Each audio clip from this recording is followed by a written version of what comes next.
ចូលទៅដល់ការប្រើ database ថ្មីរបស់យើងកាលហ្នឹងខ្ញុំឲ្យអូនទាំងអស់គ្នាហ្នឹងធ្វើការទៅដំឡើងជាមួយនឹង database server មួយ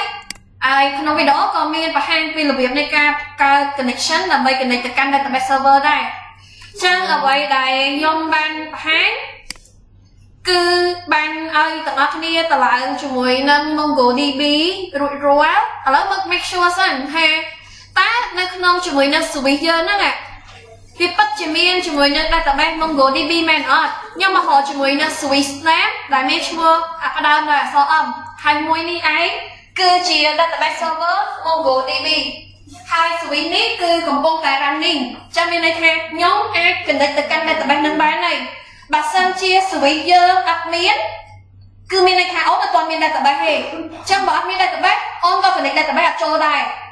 ហើយបើមាន database ហើយប៉ុន្តែ database ហ្នឹង service វាអត់ start វាអត់តែក៏យើងអាចទៅ connect វាបានដែរអញ្ចឹង make sure ថាក្នុងម៉ាស៊ីន local របស់យើងមាន database ហើយ database ហ្នឹងកំពុងតែ running ទៀតតោះនេះចាអញ្ចឹងឥឡូវឃើញច្បាស់ទាំងអស់គ្នាថាខ្ញុំមាន connection វា running ហើយ database service ហ្នឹងហើយទាំងអស់គ្នាបង្កើតជាមួយនឹង new connection ថ្មីនៅចាបើមិនទាន់មានទេសូមបង្កើត connection ថ្មីមួយមកបង្កើតតែមួយបានហើយបើបង្កើតច្រើនទេព្រោះបង្កើតច្រើនក៏ database នឹងតែមួយដែរចាអញ្ចឹងសូមទៅបង្កើតជាមួយនឹង database connection មួយឈ្មោះអីក៏បានដែរអានេះវាគ្រាន់តែជាឈ្មោះសម្គាល់ទេចាជាបង្កើត connection អត់មានអីបាក់ទេការបង្កើតជាមួយនឹង connection គឺវាមានប៊ូតុងឲ្យយើង create ហ្នឹងអាច create ហ្នឹងក៏បានដែរ create នេះក៏បានដែរតែគ្នាណាចឹងខ្ញុំអាច new connection មកហើយកំណត់ឈ្មោះណាមួយចឹងទៅ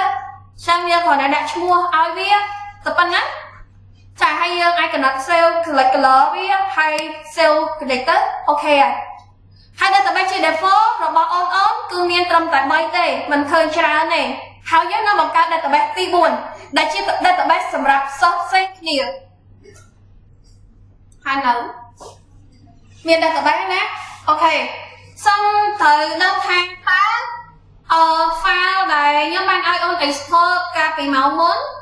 ដែលជា file មួយ store ទិន្នន័យនៃ table ទាំង7ទៅដល់ណាទីខ្ញុំ classic model ចា file .js ហ៎បាន copy ពីមិត្តភ័ក្តិឬក៏បានធ្វើខ្លួនឯងបានអស់នៅចាបើអត់ទាន់មានទេសូមទៅរកឲ្យមានមកតាមការបង្កើតខ្លួនឯងឬក៏តាមរយៈការធ្វើខ្លួនឯងឬក៏ copy ពីមិត្តភ័ក្តិស្រីចិត្តតែខ្ញុំបង្ហាញយើងរបៀបធ្វើហើយខ្ញុំរក file នឹងវាអត់ឃើញ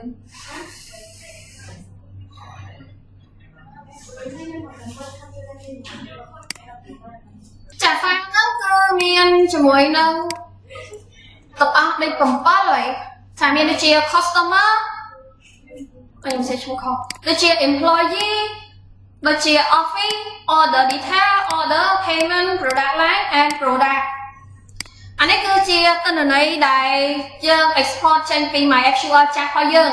ហើយចាប់ពីពេលហ្នឹងទៅគឺយើងលែងទៅបើក MySQL ទៀតហើយព្រោះយើងលែងត្រូវការប្រើវា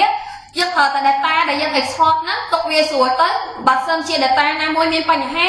យើងអាចយកវាយកទៅពលាសាថ្មីតោះនេះចាមានទាំងអស់គ្នានៅចាបើនៅសូមទៅស្វែងរកខ្ញុំទុកពេលឲ្យយើង4នាទីទៅរកវារកតាមណារកដឹងតែមានអូខេចឹងឥឡូវយើងដល់ពេលមកបង្កើតជាមួយនឹង new database សម្រាប់ជាមួយនឹង database យើងរៀងខ្លួនទៅតាមម៉ាស៊ីនរៀងខ្លួនការបង្កើត database ការប្រើ database គឺយើងមានរបៀប2ទី1គឺអូនប្រើជាមួយនឹង GUI សុទ្ធចឹងនៅក្នុងនេះគឺយើងអាចប្រើ GUI បានដោយអូនអាចចុចយកសញ្ញាបូកបន្ទាប់មកយើងបង្កើតជាមួយនឹង database name ហើយមានជាមួយនឹង collection database name គឺអ្នកទាំងអស់គ្នាប្រហែលជាមិនប្លែកទេព្រោះយើងតែងតែនិយាយពាក្យ database ពីមុនមកស្រាប់ហើយតែអ្វីដែលប្លែកគឺពាក្យថា collection អូនត្រូវចាំមកដល់ជាមួយនឹង MongoDB គឺលែងប្រើពាក្យថា table ទៀតហើយគឺបដូរពីការប្រើ table មកកាន់ពាក្យថា collection វិញចឹងមានន័យថា collection គឺជាឈ្មោះរបស់ table ធម្មតានៅក្នុង database ត្រូវតែមាន table ហើយនៅក្នុង MySQL table ដាច់ខាតត្រូវតែ មាន column ទៀតតែនៅក្នុង MongoDB table មិនទាន់មាន column ក៏បានដែរគ្រាន់តែបង្កើត table ចោលគ្រាន់តែបង្កើត collection ចោលអញ្ចឹងកន្លែងនេះគឺខ្ញុំដាក់ជាមួយនឹង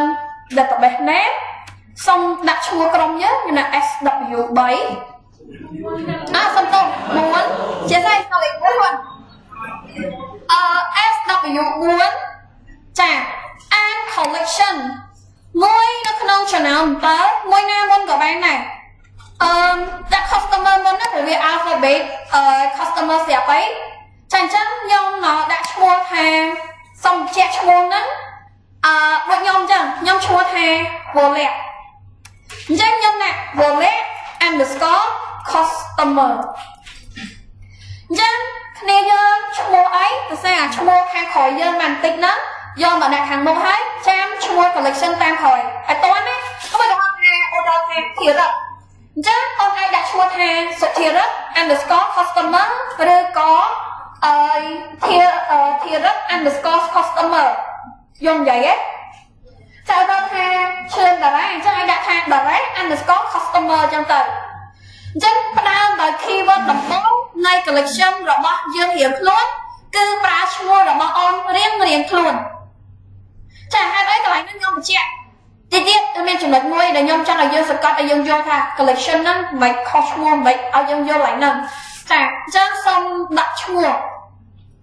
អូននៅខាងមុខហាមដក clear ព្រោះ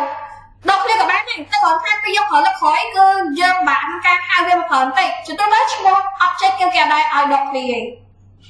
ទេបាទនៅចាពេលយើងដាក់ឈ្មោះអូនពីមុខអី underscore customer object create មកអូននឹងឃើញថាឥឡូវនេះអូននឹងទទួលបាន database ថ្មី SW4 ហើយមានមួយ collection ឬក៏មួយ table name ដែលយើងបានបង្កើតមុនហ្នឹងគឺឈ្មោះថា customer ហ្នឹងឯងតើចារបៀបទី2មកតើនេះខ្ញុំចង់ឲ្យយើងដឹងពីរបៀបទាំងពីរព្រោះពេលខ្លះដល់យើងកាន់ database គឺយើងមិនតែងតែប្រើ interface ទូទៅទេអូនតែងតែប្រើជាមួយនឹងផ្ទាំងកន្លែងសរសេរកូដ script ចាអញ្ចឹងរបៀបទី2គឺសូមអូនចូលទៅក្នុងជាមួយនឹងនៅលើ connection អូនហ្នឹងនៅខាងលើមានសញ្ញា refresh បន្ទាប់មក create database ទី3គឺយើងទៅបើកកម្មវិធីមួយទៀតគឺ MongoDB Cell ជា application ទី2នៅបង្កប់ជាមួយនឹង MongoDB Compass ចឹងនេះ MongoDB Cell គឺជាកម្មវិធីមួយដែលភ្ជាប់ទៅកាន់ database ដូចគ្នាប៉ុន្តែអត់មាន interface ទេគឺយើងទៅសេ script ទៅ remote វាណាចឹងអូនចុចយកកន្លែង6សញ្ញាធំជាង underscore នឹងមកគឺជា MongoDB Compass តើមកវានឹងចេញផ្ទាំងពណ៌ខ្មៅឲ្យយើងចេះតើចាអញ្ចឹងនៅក្នុង channel database ដែលយើងមាន4ទេតើអត់ចាបើអូនមាន4ហើយស្អីថាឥឡូវយើងចង់ទៅបន្តប្រើការនៅលើ database ឈ្មោះអីចាអញ្ចឹងអូនត្រូវវាយ use អូនវាយពាក្យ use ទាំងអស់គ្នា sorry សុំទោសចាវាយ use ហ្នឹងដូចគ្នាមួយមក Excel អត់ចាស់យើងហ្នឹងត្រូវទេ use ហ្នឹងមានន័យថាម៉េចចាចូលទៅកាន់ database មួយហ្នឹងអញ្ចឹងយើងទៅ use នៃ SW4 អក្សរធំបើអូនបង្កើតអក្សរធំចាំ MongoDB គឺប្រកាន់អក្សរតូចធំវាជាប្រភេទ sensitive text មិនណានដូចមក SQL ទេតែយើងបង្កើតធំទៅសេតូចវាគិតថាហ្នឹងជាឈ្មោះថ្មីតោះនេះចឹងខ្ញុំដាក់ use enter មកគឺដើម្បីឲ្យ switch ទៅកាន់ database មួយហ្នឹងចង់ឲ្យឃើញវាសេរីកន្លែងយើងប្រើ command prompt ដែរគឺយើងដូចវាសរដូច drive ចឹងនេះគឺមិនបែបតែឥឡូវចូលមក SW4 ហ្នឹងមកក្នុង MongoDB បើសិនជា SW4 ហ្នឹងអត់ទាន់មានទេវានឹងបង្កើតឲ្យយើងមកវាដូចមក XML គាត់ថាយើងទៅសេអក្សរខ្លះសេម្ដងខុសវាលោត error វាដាក់ថា database doesn't exist អត់មានទេតែក្នុងនេះបើថាដាក់ទៅថ្មីអត់មានវាបង្កើតថែមតែបើមានវាទៅឈរនៅលើ database ហ្នឹងចូលវាអត់សូវពិបាកឲ្យយើងស្មុគស្មាញរឿងខុសឈ្មោះទេព្រោះបើខុសគឺវាបង្កើតឲ្យយើងតែម្ដងបន្តមកទៀតគឺយើងប្រើជាមួយនឹង statement មួយគឺ db.create collection អូខេ create collection create ថាបងមិញណាមិញយើងមិនដាក់ create new មាន database name និង collection name ឃើញទេអញ្ចឹងដើម្បីបង្កើត database គឺប្រើជាមួយនឹង use ឈ្មោះរបស់ database ដោយសារតែ database SW4 របស់យើងទាំងអស់គ្នាគឺមានហើយអញ្ចឹងបើមានហើយទៅប្រើតនឹងប្រើអីគេទៅបង្កើតថែមជាមួយនឹង collection ថ្មីតើចាអញ្ចឹងយើងអាចបើកជាមួយនឹងវងចោហើយដាក់ string នៅអមដោយយើងដាក់អក្សរឈ្មោះ collection ទី2របស់យើងគឺពុះទៀតហើយខ្ញុំប្រើឈ្មោះវលាក់នឹងដដែលចាជាមួយនឹង protocol ឈ្មោះខ្ញុំពីមុខហើយបន្ទាប់មកខ្ញុំប្រើឈ្មោះថ្មីគឺ employee ចាប៉ុណ្ណឹង and យើង enter មកគេដាក់ comment OK មានន័យថា success ក្នុងការ create new collection ហ្នឹងហើយយល់អត់ចឹងមានពីររបៀបណាឲ្យចេះទាំងពីរបើយើងចង់ប្រើ script comment ទៅបញ្ជាយើងទៅសេ script អីបើសិនជាយើងចង់ប្រើ interface យើងប្រើអីអត់ថ្មបាទកាត់បានទេតទៅទៀតចឹងគឺសូមអូនទាំងអស់គ្នាទៅបង្កើតឲ្យអស់ឥឡូវខ្ញុំកាត់បាន2ទេត្រូវអត់យើងទៅបង្កើតឲ្យអស់ទាំងអស់គឺ8អញ្ចឹងកើតវិញនៅ6ទៀតតឲ្យអស់មកហើយបើសួរខ្ញុំថាខ្ញុំប្រើតាមណាហើយមួយណាក៏បានដែរឲ្យតែយើងអាចបង្កើតបាន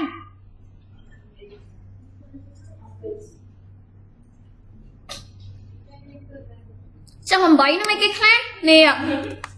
អាទិន្នន័យដែលយើង export JSON ណាចឹងវគ្គបន្ទាប់គឺដល់វគ្គដែលយើងទៅ import ទិន្នន័យរបស់វាចូលមកហើយបងណាចាអញ្ចឹងដល់វគ្គដែលយើងទៅ import ខ្ញុំនឹងឆែកយកបន្ទុកអីពេលដែលយើង import ចប់អញ្ចឹងឥឡូវសូមបង្កើត plain collection ដែលត្រឹមតែមានឈ្មោះរបស់អូនពីមុខហើយ underscore ឈ្មោះ collection ទាំង8ហ្នឹងនៅខាងក្រោយប៉ុណ្ណឹងសិន import ទិន្នន័យបែបណាខ្ញុំនឹងបង្ហាញនៅវគ្គក្រោយតិចទៀត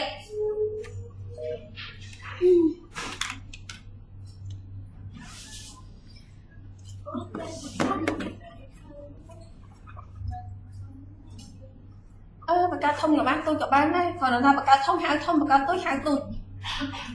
បង្កើតអីហៅមកប្រើនឹងបាច់ចាំថាអូនគ្រូ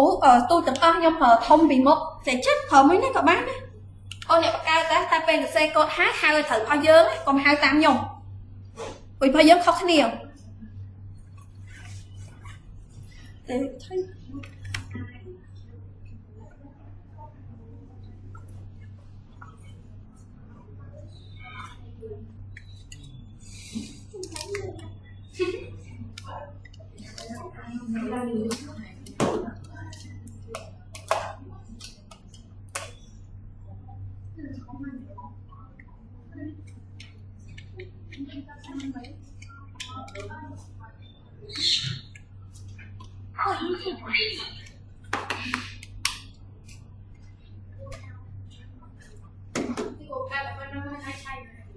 អត់តើនេះនៅ import ទៅไหนទៀតចាំមកនេះយកកុំតមកVivo បដ ឲ្យអត់បន្ទុកមួយ0ព្រោះក៏ជាកុំព្យូទ័រខ្ញុំធ្វើបានទេអត់បានទេមិនចេះមកកុំព្យូទ័រផ្សេងគ្នាមនុស្សផ្សេងគ្នាតែ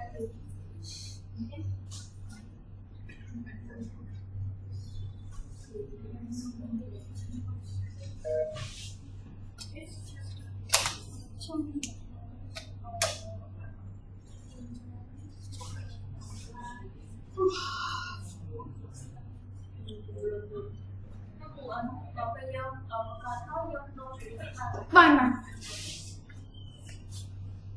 ធម្មតាគេបង្កើតគេឲ្យយើងបង្កើតគេអាចឲ្យយើងលុបគេអាចឲ្យយើងដូរឈ្មោះហើយ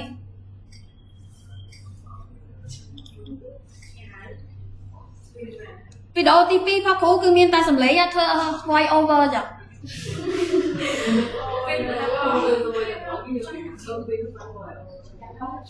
voice over បន្តិចមក No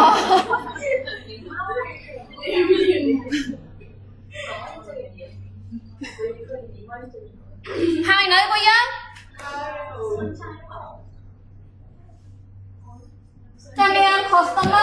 employee office order detail order payment product line និង product 5 3 ចាទៅទៀតហើយណាអូខេអញ្ចឹង step បន្ទាប់ទៀតហាក់អញ្ចឹងខ្ញុំធ្វើមិនបានដឹងថាខ្ញុំមានទាំងអស់គ្រប់នៅយើងអាចប្រើជាមួយនឹង soul collection ចឹង soul collection មកយើងឃើញថាអូចឹង collection ដែលយើងបង្កើតនោះមានអីគេខ្លះឈ្មោះយើង underscore 1ហ្នឹងឈ្មោះយើង underscore 2ហ្នឹងណាបើមាន8គឺវាចេញនឹង8 name ហ្នឹងហើយអាហ្នឹងគឺយើងទៅ soul ចា soul ឯហ្នឹង set script soul របៀបមួយទៀតគឺយើងចេះវិញយើងទៅ refresh កន្លែងហ្នឹងចាយើងអាចចុចធ្វើការ refresh database connection របស់យើងបាននេះយើង refresh មួយមកចាំពេលយើង refresh ហើយយើងមកមើលនៅក្នុង database AW4 មកយើងឃើញឈ្មោះយើងនឹងចេញមកទាំងអស់ហើយអាមួយយើងប្រើតាម GUI and មួយទៀតគឺយើងប្រើតាមចា statement ដើម្បីទៅបញ្ជាគឺ so.clear collection សូមបញ្ជាក់អក្សរធំអក្សរតូចគឺប្រកាន់ណាអញ្ចឹងវាយឲ្យស្រួលហើយណាមួយវា suggest ឲ្យយើងវាមិនសូវបាក់អី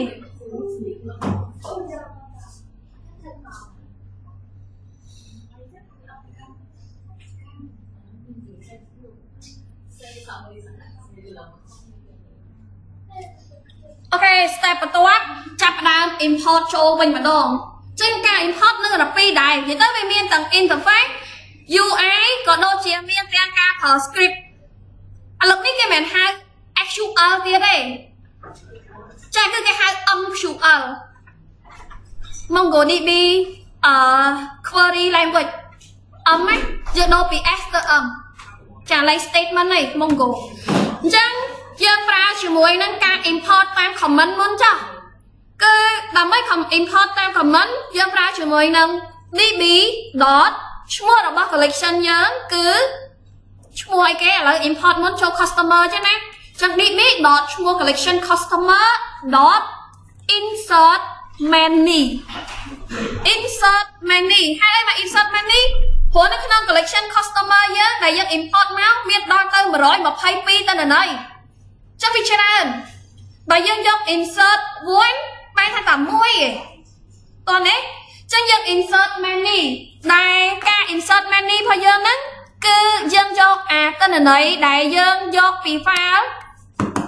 អាហើយដែលយើង export JSON នៅក្នុង SQL ចឹងហ្នឹងដាក់វានៅក្នុង file បញ្ចូល round bracket មួយហើយមាន square bracket មួយទៀតហើយយកកូដអានៅក្នុងហ្នឹងយកម្នាក់នៅក្នុង square bracket ហ្នឹងមានន័យថាបើក file script របស់ JSON យើងចាយើងបើកវាមកចឹងនៅក្នុង script code JSON របស់ file មួយហ្នឹងអត់ឃើញមានទិន្នន័យចានៅក្នុង square bracket ហ្នឹងយកទៅ square ហ្នឹងមកយកមកដាក់ square ហ្នឹងក៏បានឬឥឡូវខ្ញុំចូលដាក់អីគេខ្ញុំ copy ចេះវិញណាអូខេ square bracket out on ណា copy វាហើយយកទិន្នន័យរបស់យើងនេះយកមកផាសចូលហើយ enter ចឹងអូននឹងឃើញថា data របស់យើងឥឡូវនេះគឺបញ្ចូល122 document ចូលក្នុងនឹងអស់ហើយចាផាសចូលចុះធ្វើម៉េចបានខ្ញុំដឹងថាវា122មែនអត់ងាយទេអូនអាចប្រើកូដដើម្បីទៅមើលវាតទៅទៀតបានដើម្បីមើលវាគឺជប់ខ្ញុំដាក់ម៉ៅចូលសិនខ្ញុំធ្វើមួយហើយខ្ញុំធ្វើមួយទៀតណាឲ្យយើងមើលចឹងខ្ញុំធ្វើការមើលវាដល់ខ្ញុំដាក់ថា db. wallet customer. count document ចាប៉ុណ្ណឹងមកចេញឃើញម៉ានេះ122មែនហ្នឹងអាចាស់122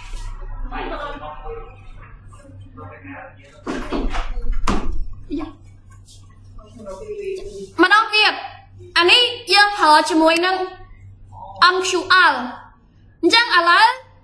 ខ្ញុំប្រើ MQL ម្ដងទៀតកុំឲ្យទាំងអស់គ្នាមានអារម្មណ៍ថាអូអើយលឿនពេកអញ្ចឹងយើងត្រូវធ្វើម៉េចដើម្បីបញ្ចូលគឺ insert db. ឈ្មោះនៃ collection employee យើងវិញម្ដង ចាហើយដតអីគេដតអីគេ insert money ហើយបើក round bracket ហើយដាក់ cursor នៅក្នុង round bracket ហ្នឹងអូនអាចទៅបើក file របស់ JSON នៃ employee របស់យើងឯង file ហ្នឹងគឺទាំងអស់ចឹង control A copy ពេល copy បានហើយយកទៅផាសនៅខាងក្នុងនៃ collection name វងកញ្ចក់យើងហ្នឹងនេះ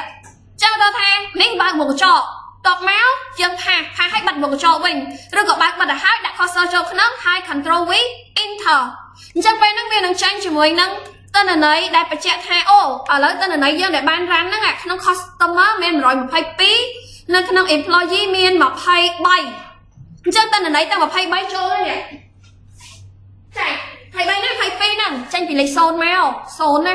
index ទី0ចា22អញ្ចឹង confirm មួយទៀត dd dot ឈ្មោះនៃ collection ឈ្មោះ collection ហើយ dot count document បិទបើកវងកញ្ចក់ enter អញ្ចឹងឃើញ23មែនឃើញអត់របៀបមួយទៀតគឺអូនអាចនឹងចូលទៅក្នុង collection មួយហ្នឹងចូលនៅក្នុង collection ហ្នឹងហើយអូនចុចយកជាមួយនឹងសញ្ញាបូករួចអូនយកពាក្យថា import JSON ជាការយក import JSON ហ្នឹងគឺជា interface ដើម្បីទៅ browse រក file JSON ដែលយើង export អាហ្នឹងហៅ interface ចុចលើវាហើយអូនទៅចុចយកពាក្យថា file name ដែលយើង import មកហើយ import ចូល collection ណា customer មួយ customer ទៅគេចឹងស្រឡេចឲ្យត្រូវប្រយ័ត្ន customer ទៅយក employee ចឹងតើន័យវាច្រឡំបច្ចេហើយយើងចុចយកពាក្យ select មកហើយយើង import ទៅពេលហ្នឹងយើងនឹងបានតើន័យនេះចូលក្នុងហ្នឹងតែគាត់ថា interface ខ្ញុំចង់បង្ហាញនេះឲ្យយើងចេះទាំងពីររបៀបតែគោលបំណងធំគឺចេះ script ច្រើនជាងចេះ interface ចឹងឥឡូវសូមធ្វើម៉េចឲ្យ collection ទាំង8មានទិន្នន័យដែលយើង import ចូលមកក្នុងនឹងបាន file ដែលយើង export 8ថ្ងៃមុនឥឡូវមក import ចូលមកប៉ុណ្ណឹងគឺចប់ហើយចាចឹងអូននឹងឃើញថាអូឥឡូវនៅក្នុង collection ហ្នឹងនោះមានប្រមាណមាន23មានជាមួយនឹង122ចុះនេះមិនបានចេញដល់244 customer ព្រោះខ្ញុំ import 2ដងហ៎ចេញ import 2ដងវាមិនគុណនឹង2 122គុណ2ចេញ244ហើយចឹងយើង import តែម្ដងបានហើយកុំធ្វើ2ដងតាមខ្ញុំណាចាប៉ុណ្ណឹងគឺរួចរាល់ហើយចាំឲ្យ2ដងយើងធ្វើមកទៅចាំឲ្យ2ដងហ្នឹងទី1យើងអាចប្រើ command លុបឬមួយក៏ប្រើ interface ចឹងយើងប្រើ interface យើងចុចសញ្ញា delete របស់យើងមកហើយយើង delete អស់មក244ឬក៏ប្រហែលរបស់យើងមក refresh មកដាច់អស់ហើយទៅ import ចូលសារថ្មីម្ដងទៀតទៅវាមានតែតន័យ122ឯងអញ្ចឹងមានតែ122ឯងអូខេតោះ start ហើយអ្នកណាធ្វើហើយសូមលើកកុំព្យូទ័រយកមកឆែកយកបន្ទុកមកខ្ញុំឥឡូវ